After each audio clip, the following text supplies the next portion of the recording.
Hello students, welcome back video. तो हमेशा की तरह आज की भी जो वीडियो हमारी है वो बहुत ज़्यादा इंपॉर्टेंट रहने वाली है, क्योंकि आज हम लोग पढ़ेंगे क्लास 12th केमिस्ट्री के 4 ऐसे यूनिक और इम्पॉर्टेंट टॉपिक जो आप लोगों ने कहीं ना कहीं इनका नाम ज़रूर सुन रखा होगा। जैसे कि आपका टॉलन अभिकर्मक हो गया, ल्यूकोस अभिकर्मक हो गया, और फेलिंग विलेन क्या होता है, किल्वन क्या होता है। तो ये ऐसे इंपॉर्टेंट क्वेश्चंस होते हैं जिससे ऐसे आंसर अगर आप किताब में पढ़ोगे या किसी विद्या क्वेश्चन बैंक में पढ़ोगे तो आप उनके आंसर से संतुष्ट नहीं हो पाओगे, क्योंकि उसमें बहुत ही ज़्यादा टफ लैंग्वेज में लिखा होता है और आप उसको समझ नहीं पाओगे। तो आज की इस वीडियो में आज हम इन्हीं 4 टॉपिकों को बहुत ही अच्छी तरीके से आप लोग को समझाने वाले हैं। वीडियो शुरू से एंड तक देखिएगा, क्योंकि ये 4 जो टॉपिक हैं ये पिछले कई सालों से एग्जाम में पूछे जा रहे हैं और इस बार भी पूछे जा सकते हैं। तो चलिए बिना किसी देरी के वीडियो को स्टार्ट करते हैं और इन सभी टॉपिक को आपको एक एक करके बहुत ही आराम से समझाते हैं। तो भाई देखो, पहला क्वेश्चन हमारा जैसे कि यहाँ पर लिखा हुआ है, टॉलन अभिकर्मक क्या है, इसके परीक्षण का एक उदाहरण दीजिए। ठीक है, अगर आप लोगों ने इसको आज समझ लिया ना तो भाई इसको समझ के जाओगे, और रटना बिल्कुल भी नहीं। अगर समझ लोगे तो कोई भी एग्ज़ाम आ जाए, कैसा भी एग्ज़ाम आ जाए, आप लोग कर डालोगे। और रटोगे तो केवल अभी पढ़ोगे 6 7 8 मिनट की जो भी वीडियो रहेगी, उसके बाद फिर आप किसी अपने दैनिक दिनचर्या में बिजी हो जाओगे और शाम तक आते आते, रात आते आते आप लोग भूल जाओगे। तो इसको समझ के करना ज़्यादा अच्छा लगेगा। ठीक है, तो टॉलन अभिकर्मक देखो हमसे पूछा गया, सबसे पहले क्या पूछा है, टॉलन अभिकर्मक क्या है। हमें क्वेश्चन के हिसाब से चलना होता है अपने बोर्ड एग्जाम में। तो हमसे पूछा है अभिकर्मक, वही टॉलन है क्या। तो सबसे पहले आप लोगों को ये बता देना है कि टॉलन अभिकर्मक क्या है। तो सिल्वर नाइट्रेट यानी कि जो Ag2O होता है, ठीक, सिल्वर नाइट्रेट तथा अमोनियम हाइड्रोक्साइड, मतलब हम लोग बोल सकते हैं जो सिल्वर नाइट्रेट होता है हमारा, मतलब AgNO3 तथा अमोनियम हाइड्रोक्साइड यानी कि NH4OH, ये जो होता है इन दोनों के विलयन को अगर हम, मतलब इन दोनों को हम मिला दें और जो विलयन तैयार होगा बच्चों, उसी को बोलते हैं हम लोग टॉलन अभिकर्मक। समझ में आया। मतलब हमें क्या करना है, सिल्वर नाइट्रेट यानी कि AgNO3 प्लस अमोनियम हाइड्रोक्साइड मतलब कि NH4OH, इन दोनों को हमें मिला देना है और जो विलयन मेरा तैयार होगा उसको हम लोग बोलते हैं टॉलन अभिकर्मक। यहाँ तक क्लियर हुआ क्वेश्चन के अकॉर्डिंग। अब आगे क्वेश्चन क्या पूछ रहा है, इसके परीक्षण का एक उदाहरण दीजिए। तो अब हमें इसके परीक्षण का एक एग्जाम्पल देना पड़ेगा कि कैसे इसका हम परीक्षण कर सकते हैं। तो टॉलन अभिकर्मक एल्डिहाइड से क्रिया करके रजत दर्पण बनाता है। क्या बनाता है, रजत दर्पण बनाता है। किससे, एल्डिहाइड से अभिक्रिया करके। ठीक है, और इसके द्वारा एल्डिहाइड समूह की उपस्थिति की जांच की जाती है। तो 1 नंबर में ये टॉपिक आप लोग से पूछ सकता है कि टॉलन अभिकर्मक के द्वारा किस समूह की उपस्थिति की जांच की जाती है। 4 ऑप्शन आपके सामने दिए होंगे, एल्डिहाइड, कीटोन, कार्बोक्सिलिक या फिर जो भी अन्य हो। ठीक है, ईथर वगैरह। तो आपको क्या करना है, एल्डिहाइड वाले पर टिक कर देना है। ठीक है, तो देखो सबसे पहले इसकी हम लोग रिएक्शन समझ लेते हैं। ये जो लिखी हुई है CH3CHO यानी कि एसीटेल्डिहाइड। ठीक है, एसीटेल्डिहाइड बोले तो यहाँ पर एसीटेल्डिहाइड हम लोग का लिख दिया है, यहाँ पर भी एसीटेल्डिहाइड कर लीजिए, कोई दिक्कत नहीं है। Ag2O मैंने मतलब कि टॉलन अभिकर्मक को हम इसके साथ जब रिएक्ट कराएंगे तो हमें जो रिएक्शन प्राप्त होगी बच्चों वो क्या मिलेगी, ध्यान से देखना है। तो हम लोग क्या करेंगे, CH3CHO है, यहाँ से एक O हमने उठा लिया, बन गया CH3COOH। यहाँ तक क्लियर हुआ।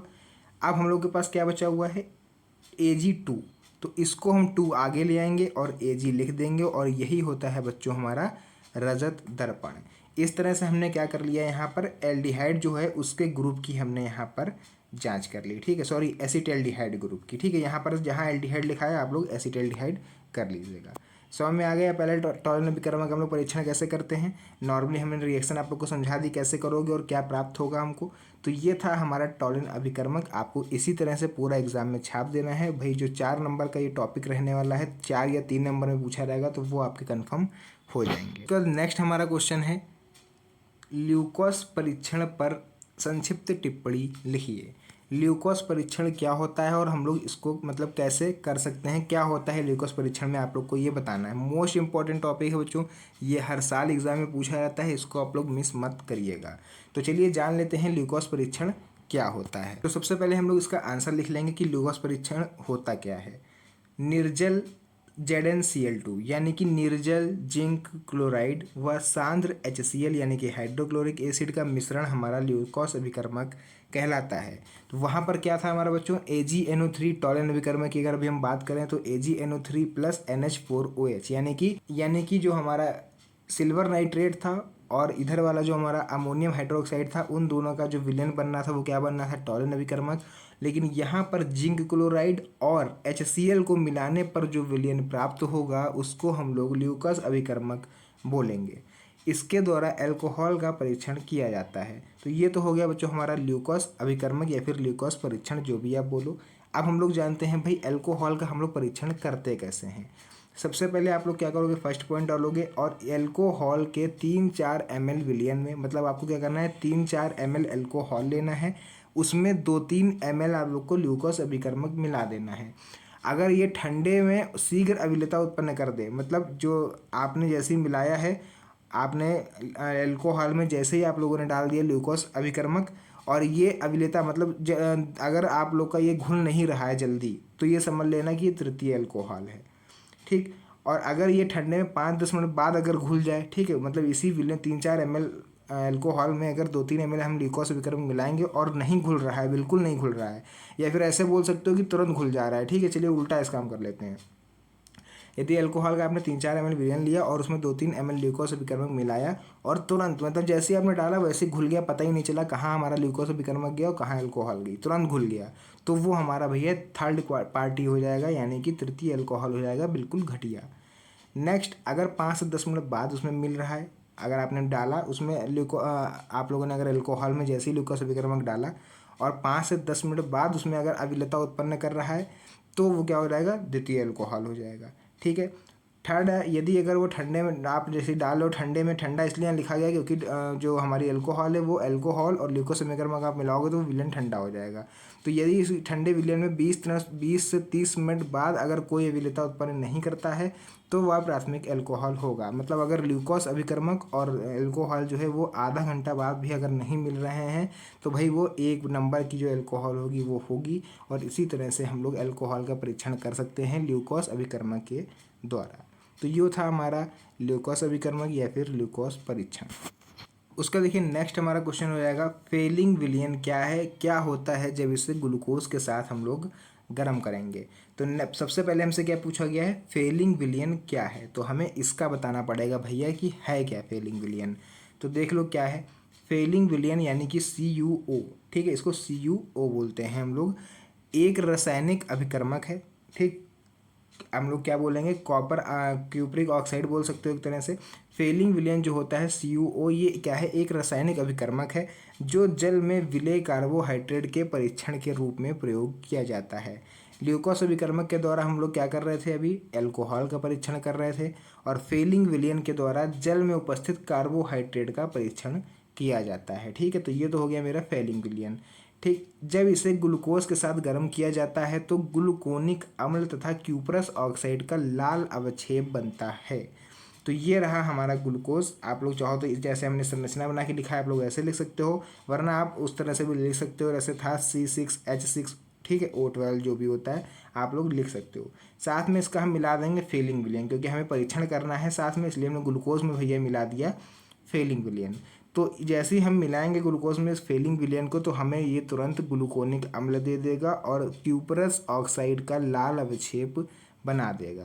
तो इस तरह से अगर ऐसी क्रिया हो रही है तो आप लोग जान जाइएगा कि जो हमारा कार्बोहाइड्रेट है वो जल में मिला हुआ है। तो यही होता है फेलिंग विलयन का काम, कि कार्बोहाइड्रेट कितना मिला हुआ है। तो ये था हमारा बच्चों फेलिंग विलयन। हम लोगों ने 3 टॉपिक पढ़े। सबसे पहले हम लोगों ने पढ़ा टॉलिन अभिकर्मक क्या होता है, नेक्स्ट हम लोगों ने ल्यूकोस अभिकर्मक पढ़ा, और अभी हम लोगों ने पढ़ा फेलिंग विलयन। अब एक और हमारा इंपॉर्टेंट टॉपिक बचा हुआ है जिसको हम लोग बोलते हैं किण्वन। तो क्या होता है किण्वन, उसको देख लेते हैं नेक्स्ट। उसके बाद देख लीजिए यहाँ पर किण्वन किसे कहते हैं, इस क्रिया के लिए अनुकूल परिस्थितियाँ क्या हैं।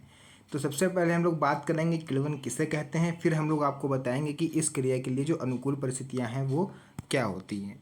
तो चलिए सबसे पहले हम लोग देख लेते हैं किण्वन क्या होता है। एंजाइम के द्वारा जटिल कार्बनिक यौगिकों का सरल कार्बनिक यौगिकों में अपघटन करना किण्वन कहलाता है। जो एंजाइम होता है वो क्या करता है, जटिल कार्बनिक यौगिकों को जैसे ही सरल कार्बनिक यौगिकों में कन्वर्ट करता है, उसको हम लोग बोलते हैं किण्वन। किण्वन क्रिया के लिए आवश्यक परिस्थितियाँ क्या हैं, तो आप लोग इस तरह से समझ सकते हो कि किण्वन क्या होता है, एक तरह से दूध से दही का जमना एक क्या है, किण्वन की प्रक्रिया है, ठीक है। तो उसमें जो दूध हमारा होता है वो जो आप जामन ला के डालते हो जमाने के लिए, जामन बोला जाता है, थोड़ा सा दही ला के बाहर से डाला जाता है जो जमाने के लिए, वो होते हैं हमारे एंजाइम। उसके अंदर हमारे एंजाइम उपस्थित होते हैं। दूध होता है मेरा जटिल कार्बनिक यौगिक, और जो दही बन के तैयार होता है उसको आप लोग बोल सकते हो सरल कार्बनिक यौगिक। तो आप लोग ऐसे बोल सकते हो, जामन के द्वारा दूध से दही का बनना अपघटन, जो दूध से दही बनता है उस क्रिया को किण्वन कहते हैं। तो इसके लिए आवश्यक शर्तें क्या होती हैं, देख लो क्या होती हैं आवश्यक शर्तें, आपके घर में भी कभी ना कभी काम आ जाएगा। कार्बनिक यौगिकों का विलयन तनु होना चाहिए। दूध जो है वो मतलब थोड़ा सा पानी टाइप का होना चाहिए, बिल्कुल गाढ़ा नहीं होना चाहिए। नेक्स्ट, ताप 25 से 30 डिग्री सेल्सियस होना चाहिए। जो टेम्परेचर है वो 25 से 30 डिग्री सेल्सियस के बीच में ही होना चाहिए। ज़्यादा गर्मी में अगर आप रख दोगे तो वो किण्वन नहीं हो पाएगा। वायु का संचार आवश्यक है, मतलब वही जैसे हमने बता दिया, जब आप लोग 25-30 डिग्री सेल्सियस में रखोगे तो सीधी सी बात है भाई, टेम्परेचर थोड़ा ठंडा ही रहेगा। तो वायु का संचार भी होना आवश्यक है, क्योंकि हल्का सा भी ये लोग अगर वायु नहीं पाएंगे, हवा नहीं पाएंगे या फिर गर्मी लगेगी तो इन लोगों का किण्वन नहीं हो पाएगा। नेक्स्ट, विलयन ना तो अधिक अम्लीय हो ना तो अधिक क्षारीय हो, 6 से 8 के बीच में हो। समझ रहे हो, मतलब 7 तक हमारा अगर है तो न्यूट्रल है। अगर 6 से आप लोग कमेंट में अच्छा एक चीज़ बताइएगा ताकि हमको पता चल सके कि 7 से अगर ज़्यादा होता है तो बेस होता है यानी क्षार होता है, या फिर 7 से कम होता है तो अम्ल, मतलब क्या होता है, 7 से ज़्यादा पर क्षार होता है या 7 से कम ज़्यादा पर अम्ल होता है। ये आप लोग कमेंट सेक्शन में ज़रूर बताइएगा। पांचवा और सबसे इम्पोर्टेंट पॉइंट ये है कि ऐसी स्थिति हो कि किण्वन नष्ट ना हो। मतलब ऐसा नहीं कि जिस स्पॉट में आपने उसको जमाया है आप उसको बार बार जाके हिला दो, तो इस ऐसी कंडीशन में भी किण्वन की क्रिया है जो नहीं हो पाती है। तो आई होप जितने 4 क्वेश्चन हमने आज आप लोग को समझाए, चारों के चारों आप लोगों को क्लियर समझ में आए होंगे और आप लोगों ने स्क्रीनशॉट वगैरह ले लिया होगा या फिर नोट कर लिया होगा। तो ऐसी अगर वीडियो आप पाना चाहते हो रेगुलर अपने एग्जाम तक, तो आज ही चैनल को जरूर सब्सक्राइब करना, क्योंकि ऐसी वीडियो आप लोग के लिए डेली अब मिलने वाली है। तो चलिए मिलते हैं नेक्स्ट किसी और मज़ेदार इंपॉर्टेंट धमाकेदार वीडियो में। तब तक के लिए धन्यवाद। जय हिंद।